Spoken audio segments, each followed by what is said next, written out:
भी 12 मास ऐसे बालाजी के पुजारी से पूछा जाए, क्यों पुजारी जी, भगवान जी का दर्शन तो हो ही गया होगा। देखिए ना क्या जवाब देते हैं। अरे भाई, लगे हैं हमारे वेंकटेश्वर महाराज का जब कृपा होगा तो हो ही जाएगा, कभी नहीं कर सकते कि मुझे भगवत प्राप्ति है। सारे दुनिया को भगवान जी का दर्शन करा रहे हैं, उतने आलम जुटा रहे हैं, रोज दर्शन करा रहे हैं। उनसे पूछा जाए कि भगवान जी का दर्शन हुआ है तो कोई नहीं कहेगा हुआ है। सब मंदिर पर पुजारी बैठे हैं, लोगों को दर्शन करा रहे हैं। ओ भगवान जी का दर्शन करो, चढ़ावा चढ़ाओ, पूजा करो, दान करो, सब हो रहा है, भगवान जी का दर्शन कराया जा रहा है। लेकिन उस दर्शन कराने वाले से जरा जांच कीजिए ना, एक बार पूछिए ना, क्यों पुजारी जी अलग होने पर कि आपको भगवान जी का दर्शन हुआ है ना, क्या कहेंगे? लगे कभी न कभी तो हो ही होगा, कभी। हम इतने भाग्यशाली थोड़े हैं, हम इतने बड़े पुजारी तपस्वी थोड़े हैं कि हमको दर्शन हो जाएगा। यानी जो दुनिया क्या है यह, फिर इसका अर्थ क्या हुआ? एक समाज को धोखा देना ना। पुजारी जी को दर्शन नहीं हो रहा है। गृहस्थ जी, हम गए थे वैष्णो देवी का दर्शन किए हैं, हम गए थे भगवान जी का, राम जी का दर्शन करके आ रहे हैं, हम काली जी का दर्शन किए हैं। अपने जीव का ठिकाना नहीं, एगो भूत देखे ही नहीं, भगवान जी या वैष्णो देवी जी को दर्शन कराए। ये सब मूर्तियां, ये सब ग्रंथ, ये मंदिर, मस्जिद, गिरजाघर, गुरुद्वारे भगवान नहीं है, भगवान का एक प्रतीक मात्र है। हमारे आप को उत्प्रेरित करने के लिए है, ये भगवान नहीं है। राम जी मूर्ति फोटो में भगवान नहीं है, बल्कि हमारे आपके भक्ति को उत्प्रेरित के लिए प्रतीक है। हमारे आपके अंदर भगवान पाने के लिए, भगवान खोज के लिए एक उत्प्रेरक का काम करते हैं। जैसे प्राइमरी स्कूल, प्राथमिक पाठशाला की पढ़ाई जो है, इस आधार पर भारत में किसी को कोई नौकरी नहीं मिलेगी। प्राथमिक पाठशाला, प्राइमरी स्कूल की पढ़ाई के आधार पर किसी को भी कोई नौकरी नहीं मिलेगी। लेकिन इसका अर्थ ये नहीं है कि प्राइमरी स्कूल की पढ़ाई, प्राथमिक क्लास की स्कूल की पढ़ाई, पाठशाला की पढ़ाई व्यर्थ है, बेकार है, कुछ नहीं है, ऐसा नहीं है। मंदिर में पूजा करना व्यर्थ है, बेकार है, ऐसा नहीं है। मूर्ति पूजा करना व्यर्थ है, बेकार है, ऐसा नहीं है।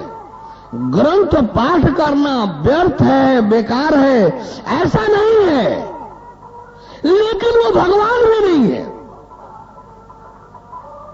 ये इसलिए है कि हमको भक्ति भाव उत्प्रेरक, भक्ति भाव का ये उत्प्रेरक है। ये करते हुए रहेंगे। जैसे मान लीजिए ग्रंथ की बात लोग कर रहे हैं, निसंदेह आप करोड़ों जन्म पानी धारण कीजिए और ग्रंथ संस्कृत पढ़ते रह जाइए, करोड़ों जन्म संस्कृत से शोध कर लीजिए, पीएचडी कर लीजिए, लेकिन आप चाहें कि गीता जान समझ लेंगे, ऐसा कुछ नहीं है। इसका मतलब ये नहीं कि आप गीता पाठ न करें। गीता पाठ की चीज नहीं है, गीता पाठ पूजा की चीज नहीं है। गीता हमारे आपके जीवन विज्ञान है। गीता एक प्रैक्टिकल बुक है, प्रैक्टिकल यानी एक प्रायोगिक धर्म ग्रंथ है। गीता एक धार्मिक प्रयोगात्मक धर्म ग्रंथ है, वो प्रैक्टिकल बुक है, वो पाठ करने का किताब नहीं है। और एक चीज कि अब इसका मतलब कि गीता हम पाठ करते हैं तो छोड़ दें व्यर्थ है, नहीं। आप जो कर रहे हैं करते रहिए, आप पाठ करते हैं तो करते रहिए, लेकिन उसी को ज्ञान या उसी को पूजा और उसी को सर्वे सर्वा मत मानिए। उसी को सर्वे सर्वा मत मानिए। क्यों? कि गीता पढ़ने से कम आपके अंदर ये भाव बनेंगे कि भगवान कृष्ण अर्जुन को ज्ञान देते हैं, भगवान का दर्शन कराते हैं। यानी हम एक भाव धीरे धीरे उत्प्रेरित होगा भगवान जानने पाने का, और वो भाव जो है आपको संत की ओर ले जाएगा, ज्ञानी पुरुष की ओर ले जाएगा। जैसे प्राइमरी स्कूल नौकरी तो नहीं दिला पाएगा, लेकिन प्राइमरी स्कूल के बगैर, प्राथमिक पाठशाला के बगैर आप आगे यूनिवर्सिटी में जा ही नहीं सकते, विश्वविद्यालय जा ही नहीं सकते। प्राथमिक पाठशाला के बगैर आप विश्वविद्यालय जा ही नहीं पाएंगे। उसी तरह से ये शास्त्र न रहे, ये मूर्तियां न रहे, ये मंदिर मस्जिद न रहे, तो शायद धर्म का जो बचा खुचा नाम वगैरह है ये भी समाप्त हो गया होता। इनकी छोटी देन नहीं है समाज में। शास्त्र का, मूर्तियों का, मंदिर मस्जिद गिरजाघर गुरुद्वारों का ये छोटा छोटा प्रभाव समाज बने, बहुत बहुत बहुत भारी प्रभाव समाज पर है। गलती क्या है कि हम उसी को सब कुछ मान बैठते हैं, पाठ को सब कुछ मान बैठते हैं, गीता को, रामायण को, ग्रंथ को ही। आर्यसमाजियों को देखिए ना, घोर घोर अहंकारी है, जानकारी कुछ नहीं होती आर्यसमाजियों को, लेकिन पंडितों से लड़ना, ये जगह विष्णु राम कृष्ण का विरोध करना एक शौक होता है। घोर झगड़ालू, घोर अहंकारी, घोर झगड़ालू होते हैं। खूब बनतू अहंकारी ज्ञानी तो खूब बनते हैं। हम लोग के सामने पढ़ते हैं तो हम लोग सोचते हैं जैसे बंदर न्योला सांप को मुंह रगड़ रगड़ कर घींचता है, खत्म कर मारता है, झट दे नहीं मारता है, वैसे हम लोग जब यार समाजियों को पाते हैं तो रगड़ रगड़ करके ठीक करते हैं कि तुम मति भ्रष्ट, कहीं के तुम सनातन धर्म का दीमक है, दीमक। अरे दयानंद जो है नास्तिक निकला, हमारा मति भ्रष्ट की एक सनातन धर्म के वृक्ष में दीमक बनकर के चिपक गया। ये घोर नास्तिक जाना तो अपने जीव को भी नहीं, आप दयानंद स्वर सती कहलाने लगा। ये घोर नास्तिक जो है इसको अता पताओं का भी नहीं, घोषित कर दिया वेद भगवान है, ओम भगवान है। जो भगवान का अवतार था उसको तो इन मत भ्रष्टों ने सीधे नकार दिया। भगवान विष्णु को नकार दिया, भगवान राम को नकार दिया, भगवान कृष्ण को नकार दिया, ईसा मोहम्मद को नकार दिया, तुलसी वगैरह को, व्यास को नकार दे। ये मत भ्रष्ट जो है, यानी वेद वेद जानते कुछ नहीं है और चिल्लाते हैं वेद वेद। ये वो मंत्र वेद का बोल दी जाती है कि कुल हेकड़िए बिगड़ जाएगी व्याख्या करने में। तो इस तरह से भैया देखिए, एक चीज है, जो भी ग्रंथ बने हैं धरती पर, जिस वर्ग संप्रदाय के हो, हमारे आपके जीवन पर ही बने हैं। इस मानव जीवन पर ही बने हैं, मानव जीवन के लिए ही बने हैं। ग्रंथ अलग से कुछ नहीं है। ग्रंथ जो है, जो भी हो, वेद हो, उपनिषद हो, यानी रामायण हो, गीता हो, पुराण हो, बाइबिल हो, कुरान शरीफ हो, गुरु ग्रंथ साहब हो, जो भी ग्रंथ, कबीर बीजक हो, कबीर दोहावली हो, या ज्ञानेश्वर जो दक्षिण भारत वाले उनकी ज्ञानेश्वरी हो, या चाहे जो कोई भी हो, सारे के सारे ग्रंथ हमारे आपके मानव जीवन पर है, हमारे आपके मानव जीवन पर है कि हमारा आपका मानव जीवन क्या है। हम गलत बुराई विकृति से जुड़े हैं तो उसको छोड़े, हम अच्छाई सुकृति सत्कृति से अपने को जोड़े। ये संसार क्या है, ये शरीर क्या है, जीव रूह सेल्फ स्व अहंग ये क्या है, आत्मा ईश्वर ब्रह्म शिव नूर सोल स्पिरिट आलमे नूर डिवाइन लाइट लाइफ लाइट चांदना सहज ज्योत दिव्य ज्योत आत्म ज्योत सहज प्रकाश परम प्रकाश भर्गो ज्योत आदि आदि आदि ये सब क्या है? परमात्मा परमेश्वर परम ब्रह्म कूदागाढ़ भगवान परम तत्वम आत्म तत्वम भगवत तत्वम अद्वैत तत्वम ये सब supreme Lord almighty supreme almighty supreme sovereign supreme abode ये सब क्या है? ये ज्ञान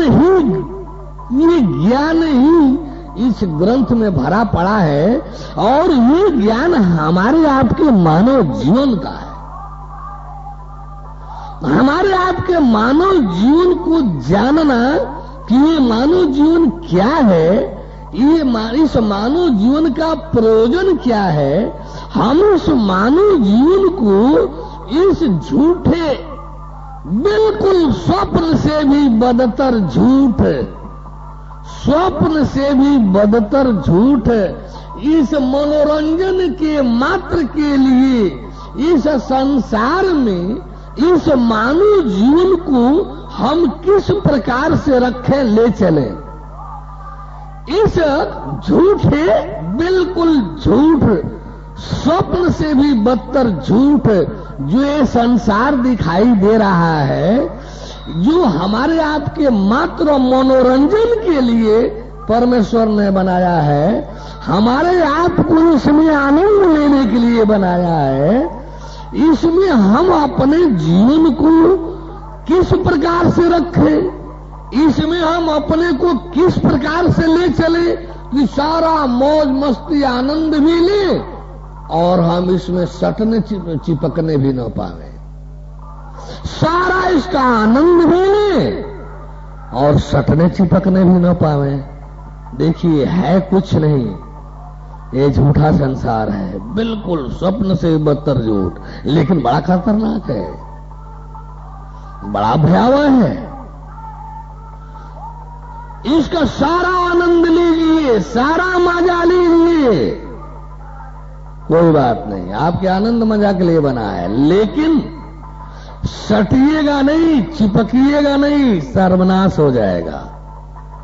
मेरा यदि कहीं कह करके सटे, सोच लीजिए आपका पतन हो गया, आप लाइन से वंचित विचलित हो गए, और एक बार का नहीं करोड़ों बार के आपके नाश से आपको कोई बचा नहीं सकता।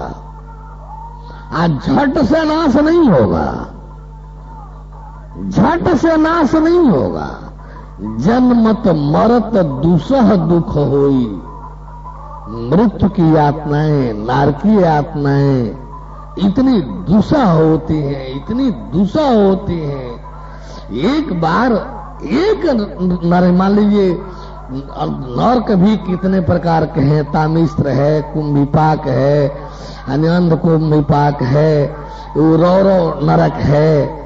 यदि किसी एक नरक की झलक आपके सामने सपने में आ जाए, किसी भी नरक की एक झलक यदि सपने में आपके आ जाए तो आपका हाड़ कांप जाएगा, छोड़ छाड़ करके राजपद छोड़ करके जंगल में भाग जाएंगे। पूरी जिंदगी तड़पन का गुजरते हुए भी यदि पता चले कि मोक्ष मिलेगा, बहुत सहज है।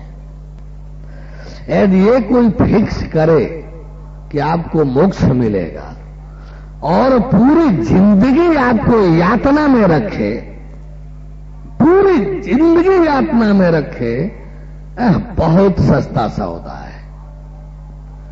आपको रोज सुबह से शाम तक तड़पाया जाए, रोज पूरी जिंदगी, और मोक्ष मिलने का गारंटी यदि है, दिखलाई दे रहा है कि हमको मोक्ष मिलेगा, तो पूरी जिंदगी रोज चाहे चाहे जितनी भी तड़पाई जाए, सस्ता बहुत सस्ता है, बहुत सस्ता है, बहुत बहुत बहुत डैश फुल स्टॉप बहुत सस्ता है। क्योंकि तड़पना तो आपको है ही है। यदि आप मोक्ष से वंचित हो गए तो एक जीवन नहीं हजारों करोड़ बार ऐसे दुसह तड़पन पीड़ाओं से गुजरना पड़ेगा। हजारों करोड़ बार ऐसे दुसह तड़पन पीड़ाओं से गुजारना पड़ेगा। एक बात तो सोचिए, ऐसा मैं आपको डरा धमका करके कोई चादर नहीं फैला रहा हूं कि आप डरिए, खूब भयभीत होइए और जाने के पहले कुछ पैसा फेंक दीजिए, कुछ पैसा फेंक दे जाइए ताकि हमारा धंधा चले। अरे आप पीना चाहते होंगे तो चाय भी मिल जाएगा, खाना चाहते होंगे ना तो भोजन भी मिलेगा, चाय भोजन सहित ज्ञान मिलेगा। जो चाय पिएंगे पैसा नहीं वसूला जाएगा, जो भोजन करेंगे पैसा नहीं लिया जाएगा। यानी रहेंगे तो भाड़ा किराया टेंट पंडाल का नहीं लिया जाएगा।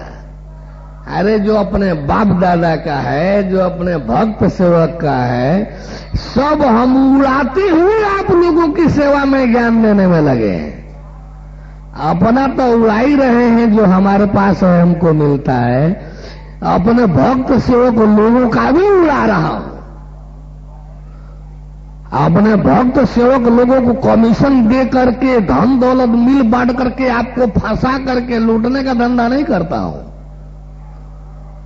कबीर ने एक दोहा लिखा कि कबीरा खड़ा बाजार में लिया लुअट्ठा हाथ, कबीरा खड़ा बाजार में लिया लुअट्ठा हाथ, आज जो घर जा रहे अपना चले हमारे साथ। ये मूड सब क्या जाने क्या बोलना चाहिए क्या नहीं बोलना चाहिए। जब लोग अपना घर फूंक ही करके साथ आएंगे, घर जरा ही कराएंगे, तो कबीर के लुअट्ठा बाजार में लेने का क्या मतलब। जब अपना घर है आप कहीं जो घर जा रहे अपना, कबीरा खड़ा बाजार में लिया लुअट्ठा हाथ। लुअट्ठा समझते हैं आप लोग, आग की लुकारी लुकर्रा। तो कबीरा खड़ा बाजार में लिया लुअट्ठा हाथ, आज जो घर जा रहे अपना चले हमारे साथ। ये भाई सही नहीं लग रहा है। जब अपना घर जरा करके लोग साथ आएंगे तो कबीर के लुअट्ठा का क्या अर्थ है। अरे संत ज्ञानेश्वर की तरह से बोलना चाहिए कि सदानंद खड़ा बाजार में लिया लुअट्ठा हाथ, वही का घर फूंक दू जो चले हमारे साथ। सदानंद खड़ा बाजार में लिया लुअट्ठा हाथ, वही का घर फूंक दू जो चले हमारे साथ। तो हमने लुअट्ठा का काम पड़ेगा। जब अपना आप ही फूंक करेगा तो हमारे लुअट्ठा का क्या होगा। अरे हमारे पास मोते आओ नहीं तो घर फूंक दूंगा। हमारे पास मोते आओ। क्यों भाई? अरे घर फूंक दूंगा, लुअट्ठा मेरे हाथ में। मोते आओ मेरे पास, घर फूंकूंगा नहीं, माया तोड़ूंगा नहीं, माया को झुलसूंगा नहीं, तो परमेश्वर माया को तोड़ूंगा नहीं तो भगवान से जोड़ूंगा कैसे। माया को तोड़ूंगा नहीं, माया को झुलसूंगा नहीं, माया को फूंकू टापूंगा नहीं, तो भगवान से जोड़ूंगा कैसे, उनके शरण में पहुंचाऊंगा कैसे। यदि आपको माया चाहिए तो भैया हमारे पास मत आ, क्योंकि लुअट्ठा हाथ में है। तेरे घर परिवार माया को फूंक दूंगा। नहीं तय कर लो कि परिवार चाहिए कि परमेश्वर चाहिए, पैसा और परिवार चाहिए, तो भैया उसके लिए ये पंडाल नहीं है। पैसा और पंडाल भैया चिल्लाकर बोल रहा हूं, माइक से आधा पौन किलोमीटर तक आवाज चारों ओर जा रहा होगा, शायद किलोमीटर भी पकड़ ले, कि पैसा और परिवार जैसे पतन विनाश का सौदा करने आए हो तो इस पंडाल की तरफ मत फिटको, क्योंकि ये पतन और विनाश को ले जाने वाले दोनों चीजें हैं। ये स्वीट पॉइजन है, स्वीट पॉइजन, मीठा जहर है, तुरंत काम नहीं करेंगे लेकिन असर बहुत करोड़ों जन्म तक जाएगा। हार्ट पॉइजन पोटेशियम साइनाइड है, हार्ट पॉइजन पोटेशियम साइनाइड है। यदि आप जीभ पर रखते हैं तो सोचने का भी मौका नहीं मिलेगा, तुरंत ऑफ। लेकिन इसी जीवन को खाएगा, अगले जीवन को प्रभावित नहीं कर सकता। लेकिन ये स्वीट पॉइजन, ये पेशाब परिवार जो है, ये परिवार ऐसा मीठा जहर है, ऐसा मीठा जहर है, ऐसा मीठा जहर, मीठा जहर, मीठा जहर है कि आपके करोड़ों जीवन को बर्बाद कर देता है, करोड़ों जीवन को खाता चबाता है, आपके करोड़ों जीवन को खाता चबाता है। यही तो माया जाल है। यदि मांस के लोभी मछली बेचारी कभी नहीं समझ पाती कि इस मांस के लोथड़े में लोहे की कील बंसी है, वो तो अपना खुराक समझ करके मुंह बाकर टबाक से लेती है और उसी में बंसी चुभ जाती है। जब लोहे की बंसी कील चुभती है तो छटपटाती है, और छटपटाने में बंसी और धस जाती है और घसीट के बाहर आ जाती है, चिड़ फाड़ करके आहार बन जाती है। वही हालत आप लोगों का है। सुख के लोभी आप लोग, हमको माताजी से सुख मिलेगा, हमको पिताजी से सुख मिलेगा, हमको पत्नी से सुख मिलेगा, हमको पति देव में सुख मिलेगा, हमको भाई बहन में सुख मिलेगा, हमको बेटा बिटिया में सुख मिलेगा, ये सुख हमको पैसा रूप धन खजाना में सुख मिलेगा, हमको साधनों में सुख मिलेगा। सुख के लोभी ये जीव, सुख का लोभी ये जीव नहीं जान समझ पाता कि सुख रूपी मांस के लोथड़े में जमराज की बंसी फंसी हुई है। सुख के लोभ में परिवार पकड़ता है और उसी में जब फंस जाता है तब छटपटाता है और जकड़ता जाता है। जिस प्रकार से बंसी लगाने वाला मछली को ले जाकर के काट पीट करके तल भून करके आहार बनाता है, यही ड्यूटी यमराज की भी है। जब तक आप सूक्ष्म शरीर में हैं, नरक और स्वर्ग में रखा है, जैसे ही अगली जीवन देनी होती है तो आपके सूक्ष्म शरीर को इसी मछली की तरह से भून तल करके आहार बनाता है, भून तल करके आहार बनाता है।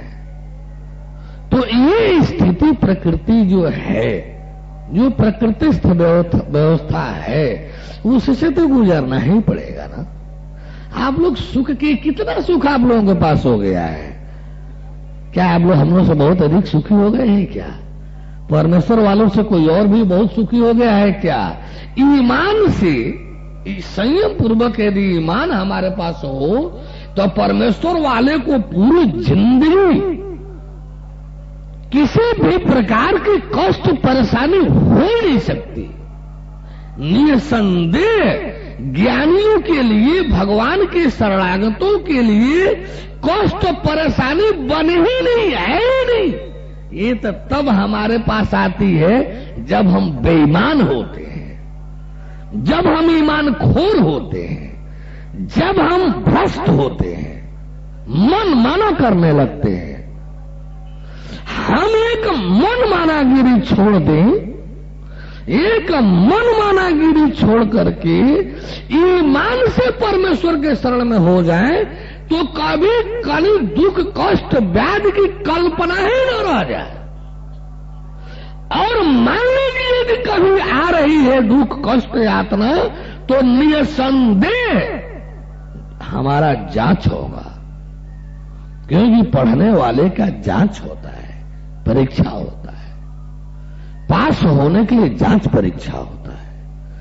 हमारे पास किसी प्रकार की कोई परेशानी यदि हम भगवत शरण में हैं तो हमारे पास कभी भी कोई भी परेशानी तभी आएगी जब हम कुछ मनमाना करेंगे।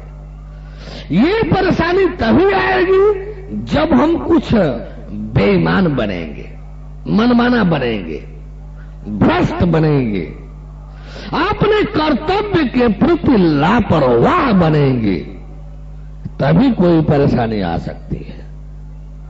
अन्यथा भगवान वालों को दुख कष्ट कहां।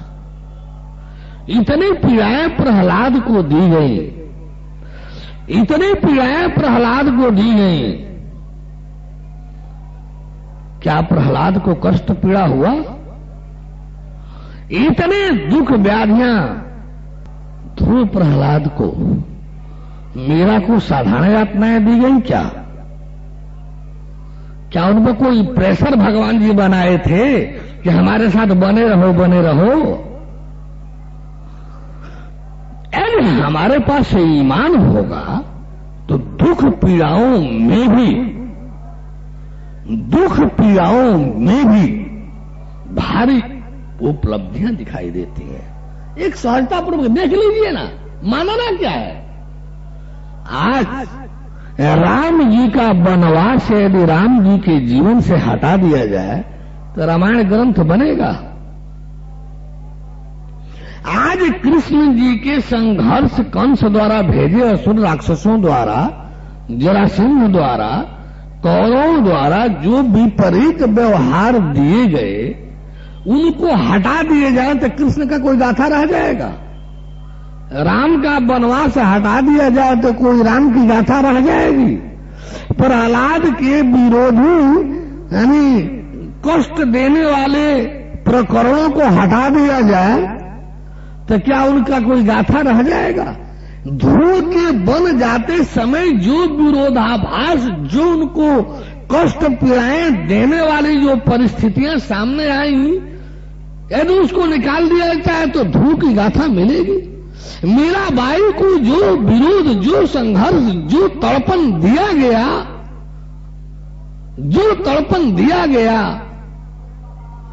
उसको निकाल करके अलग जीवन से कर दिया जाए तो मीराबाई नाम का कोई गाथा रह जाएगा? तो ये गाथाएं, ये जो प्रतिकूल, जो दुख कष्ट पीड़ा आता है, तो निसंदेह सच्चे ज्ञानी भक्त लोगों का ईमान से जो भक्ति सेवा में रहते हैं उनके लिए ये गाथाएं दी जाती हैं। गाथाएं, उनको नीच के लिए कोई पीड़ा नहीं होती। नीच के लिए पीड़ा तो मेरे अंदर तब होगी जब हम मन माना होंगे, ये तब होगी जब हम बेईमान बनेंगे, जब हम भ्रष्ट बनेंगे।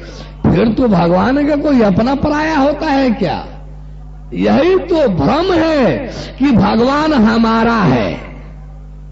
यही तो भ्रम है कि भगवान हमारा है।